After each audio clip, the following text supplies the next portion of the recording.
Welcome friends, am Singh foundation YouTube channel पे आप लोग का स्वागत है। आज है 4 जून और आज के सभी शिक्षा जगत की बड़ी खबरों के साथ उपस्थित हूँ। सबसे पहला खबर है आपको बीपीएससी से। देखिए, बीपीएससी के बारे में कहा गया है कि रद्द नहीं होगी 65वीं बीपीएससी पीटी की परीक्षा। जी हाँ, ये परीक्षा जो है 65वीं की परीक्षा था, उसमें कुछ सवाल गलत थे। फाइनल रिजल्ट के बावजूद उसको चुनौती दिया गया था, तो परीक्षा परिणाम को चुनौती देने वाली रिट याचिका को खारिज किया गया। तो ये बहुत ही राहत की बात है, जितने लोग पास कर चुके हैं। लेकिन जो लोग इस आस में थे कि शायद उनका रिजल्ट फिर से हो जाएगा हाईकोर्ट के फैसले के बाद, जिनका 1-2 नंबर से छूट रहा था, तो उनके लिए मायूसी लगी है। देखते हैं पूरा खबर क्या है। न्यूज़ है कि हाईकोर्ट ने बिहार लोक सेवा आयोग बीपीएससी द्वारा आयोजित की गई 65वीं संयुक्त प्रतियोगी प्रारंभिक परीक्षा के परिणाम को चुनौती देने वाली रिट याचिका को बुधवार को खारिज कर दिया। न्यायाधीश चक्रधारी शरण सिंह की एकल खंडपीठ ने राकेश कुमार शावड़ी सहित अन्य कई उम्मीदवार की ओर से दायर रिट याचिका को वीडियो कॉन्फ्रेंसिंग के माध्यम से सभी पक्षों को सुनने के बाद याचिका को खारिज कर दिया। ठीक है ना। रिट याचिकाकर्ताओं ने बीपीएससी द्वारा 6 मार्च की घोषित कई प्रारंभिक पीटी परीक्षा रिजल्ट को निरस्त करने के लिए अपील किया था। याचिकाकर्ताओं द्वारा हाईकोर्ट को यह बताया गया कि प्रारंभिक परीक्षा में पूछे गए सवालों में से 8 प्रश्न सही नहीं थे। इन गलत प्रश्नों के उत्तर सुधार कर आयोग ने नए सिरे से रिजल्ट जारी की घोषणा करना चाहिए। कहने का मतलब है, जो मुख्य रूप से 8 क्वेश्चंस थे, काफ़ी विवाद हुआ था, वो प्रश्न ही, याचिकाकर्ताओं का दावा था कि वो प्रश्न ही सही नहीं थे। इसीलिए अब जो रिजल्ट जारी किया गया है वो बिल्कुल गलत है, इसीलिए उसको फिर से रद्द कर दिया जाए। लेकिन कोर्ट ने उन लोगों की याचिका को खारिज कर दिया है। क्या है मामला, यहाँ देखते हैं। देखिए, 1 या 2 अंकों से चूके थे आवेदक। देखिए, कोर्ट को यह भी बताया गया कि सभी आवेदक 1 या 2 अंकों से पीटी परीक्षा में पास होने से चूक गए हैं। आयोग अगर 8 प्रश्नों के उत्तर को सुधार दे तो ये सभी उम्मीदवार पीटी परीक्षा में सफल हो जाएंगे। वहीं आयोग की ओर से अधिवक्ता संजय पांडे ने कोर्ट को बताया कि 15 अक्टूबर 2019 को हुई पीटी परीक्षा के बाद आयोग ने छात्रों से आपत्ति मांगी थी। इसके बाद आयोग में करीब 697 आपत्तियां आई थी। इन आपत्तियों की जांच के लिए आयोग ने एक एक्सपर्ट की गठन की थी, टीम की। एक्सपर्ट कमेटी की राय के बाद मिली हुई आपत्तियों को निष्पादन करने के बाद ही आयोग द्वारा रिजल्ट जारी किया गया है। कोर्ट ने आयोग को और से दी गई दलील को मंजूर करते हुए रिट को खारिज कर दिया। तो देखिए, ये रिट खारिज हो चुका है। तो बीपीएससी की ये जो पैटर्न है कि भाई पहले आप तो ई ऑप्शन भी दे दिए, कहने का मतलब है आपके पास अब 6 ऑप्शन हो जाते हैं। 4 नहीं, 6 ऑप्शन है। एक ई है और उसमें 2 ऑप्शन होता है, इनमें से कोई नहीं उपरोक्त में से एक से अधिक। तो इस तरह से एक तो विद्यार्थी वहाँ पे फंसते हैं, बावजूद आप क्वेश्चन डिलीट कर देते हैं, फिर से एक्सपर्ट बैठाते हैं, वहाँ भी अपनी मनमानी करते हैं, किसी की कोई मानते नहीं है। तो ये बहुत ही गलत बात है। मैं ये नहीं कहता हूँ कि रद्द होना चाहिए या नहीं रद्द होना चाहिए, लेकिन बीपीएससी को ये पैटर्न बदलना चाहिए। उनको अपने जितने भी चीज़ें हैं वहाँ पे एक्यूरेसी लाना चाहिए। अभी हाल ही में आपको पता चला है कि बीपीएससी के कुछ कैंडिडेट थे जो 60 से 62 थे, ठीक है ना। उनमें आरटीआई के बाद उनका रिजल्ट हुआ है। तो हमको लगता है कि, मैं ये नहीं कह रहा हूँ कि वहाँ पे ट्रांसपेरेंसी है, लेकिन हाँ, कुछ चीज़ें ज़रूर गलत हो रही हैं, चाहे वो एवोल्यूशन पैटर्न हो, क्वेश्चन सेटिंग पैटर्न हो।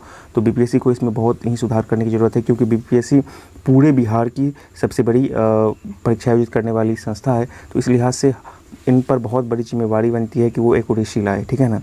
उस न्यूज़ को भी आप देखिए कि यहाँ पे कटिंग है कि 60 से 62 में किस तरह से रिजल्ट हुआ था। तो सब कुछ बीपीएससी में सही नहीं चल रहा है, अभी उसमें बहुत सुधार की गुंजाइश है, ठीक है ना। तो चलिए, ये तो खबर हो गई 65वीं बीपीएससी से। दूसरी खबर अमीन बहाली से संबंधित है। देखिए, अमीन बहाली के आवेदन में 11 तक करे सुधार। ये ऑफिशियल नोटिफिकेशन के आधार पर न्यूज़ है। बिहार संयुक्त प्रवेश प्रतियोगी परीक्षा परिषद बीएसईबी ने राजस्व एवं भूमि सुधार विभाग के अधीन अमीन बहाली के लिए आवेदन में सुधार का मौका दिया है। गलत आवेदन करने वाले अभ्यर्थी अपने आवेदन फॉर्म में 4 से 11 जून तक फॉर्म में सुधार कर सकते हैं। ये बहुत बड़ी बात है। 4 से 11 जून तक आप जिनको भी प्रॉब्लम है उनके फॉर्म में वो सुधार कर सकते हैं।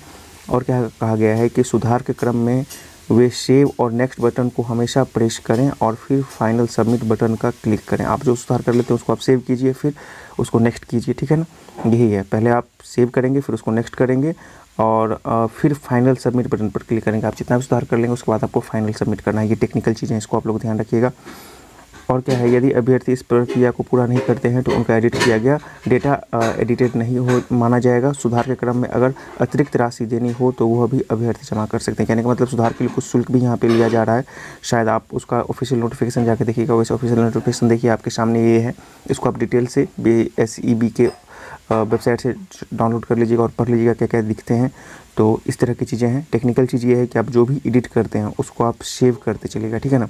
एडिट को आप सेव कीजिएगा और उसके बाद आगे बढ़िएगा, नेक्स्ट कीजिएगा। तो ये चीज़ें हैं, इसको आप लोग ध्यान रखिएगा।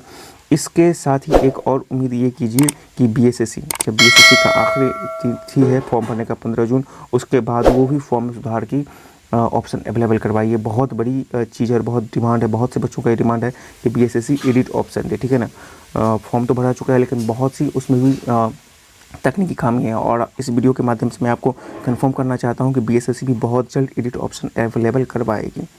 आज की सबसे सुखद और महत्वपूर्ण खबर की, जुलाई में खुलेंगे सरकारी स्कूल व कोचिंग संस्थान। ये बिहार का है। देखिए, माध्यमिक शिक्षा निदेशक ने रायशुमारी को सभी डीओ को दिया निर्देश। तो कहने का मतलब एक तरह से ये अभी बैठक का दौर चल रहा है, वो चीज़ों का आकलन कर रही है। और आपको पता है कि कल ही की डेट में सीएम नीतीश कुमार ने, बिहार के सीएम नीतीश कुमार ने वीडियो लाइव कॉन्फ्रेंस के जरिए पूरे जनता को संबोधित किया था, और उन्होंने कहा था कि मास्क के यूज के थ्रू स्कूल को खोला जाए, क्योंकि जब तक वैक्सीनेशन और टीका नहीं बनता है आप मास्क का प्रयोग करिए और स्कूल कॉलेज को खोलिए, सबको फिर से पटरी पे लाइए। तो उसी के आधार पे देखिए अब पूरी संभावना बन रही है कि स्कूल बहुत जल्द खुल जाएंगे बिहार के। देखते हैं, जुलाई से प्रदेश में सरकारी और मान्यता प्राप्त स्कूलें खोल दिए जाएंगे, साथ ही कोचिंग संस्थाएं भी खोल दिए जाएंगे। शिक्षा विभाग ने इसका खाका तैयार कर लिया है। केंद्रीय गाइडलाइन के मुताबिक प्रदेश भर में स्कूली बच्चे, अभिभावक और संबंधित समितियों के रायशुमारी बाद तिथि तय की जाएगी। तिथि बाद में आपको घोषित किया जाएगा कब से खुलेगा। उम्मीद कीजिए कि 15 जुलाई लास्ट डेडलाइन है, क्योंकि उसी के साथ ही सीबीएसई के भी स्कूल खुलेंगे, तो उसी को फॉलो करेगा बाकी का राज्य। देखिए, आधिकारिक जानकारी के मुताबिक माध्यमिक शिक्षा निदेशक गिरिवर दयाल सिंह ने जुलाई में स्कूल, कोचिंग और अन्य शैक्षणिक संस्थान खोलने के लिए केंद्र सरकार के दिशा निर्देश के मुताबिक रायशुमारी करने के लिए जिला शिक्षा पदाधिकारी को लिखा है। सुझाव विद्यार्थियों, अभिभावक, शिक्षकगण और विद्यालय प्रबंध समितियों से 6 जून तक लिए जाएंगे। तो 6 जून तक आपको सारे के सारे सुझाव आ जाएंगे। कहने का मतलब है कि कोई भी चीज़ सरकार अपने आप से फैसला नहीं करना चाहती है, बल्कि इसमें पूरी जन भागीदारी को सुनिश्चित करना चाहती है, अभिभावकों को, स्कूल के बच्चों को, स्कूल संचालकों को। तो ये बहुत बड़ी बात है। इस न्यूज़ से तो एक तो जितने भी स्कूल कॉलेज हैं उनके खुलने की संभावना बन गई है, विद्यार्थियों को फिर से हौसला जगा है कि भाई उनका स्कूल खुलेगा, पढ़ाई होगा। लेकिन अब इस न्यूज़ का असर जो एग्ज़ाम्स हैं, कम्पिटिटिव एग्ज़ाम है, खासकर बिहार एसआई मेंस और बीएसएससी, तो उन पर कितना पड़ा है। तो मैं आपको बता दूं कि जैसे ही स्कूल कॉलेज खुलते हैं तो आपको जो एग्जामिनेशन सेंटर का अलॉटमेंट होगा और चीज़ें सामान्य होगी, और उसके बाद आपको एग्जामिनेशन होने की भी संभावना बढ़ जाएगी। तो आप मान के चलिए, जैसे ही स्कूल और कॉलेज खुलने के कोई भी न्यूज़ आता है ऑफिशियली, तो जो भी आयोग हैं, संस्थाएं हैं, बीपीएसएससी, वो कंफर्म सबसे पहले आयोग बनेगी कि वो कंफर्म घोषणा करेगी कि एग्ज़ाम्स कब होंगे। तो उम्मीद कीजिए कि अगले एक सप्ताह काफ़ी महत्वपूर्ण है, कुछ ना कुछ बेहतरीन जानकारी आपको मिलेगी। आज की वीडियो में इतना ही। चैनल के साथ बने रहें, कोई भी अपडेट आता है तो हम आपको लगातार अवगत करवाते रहेंगे। वीडियो देखने के लिए बहुत बहुत धन्यवाद।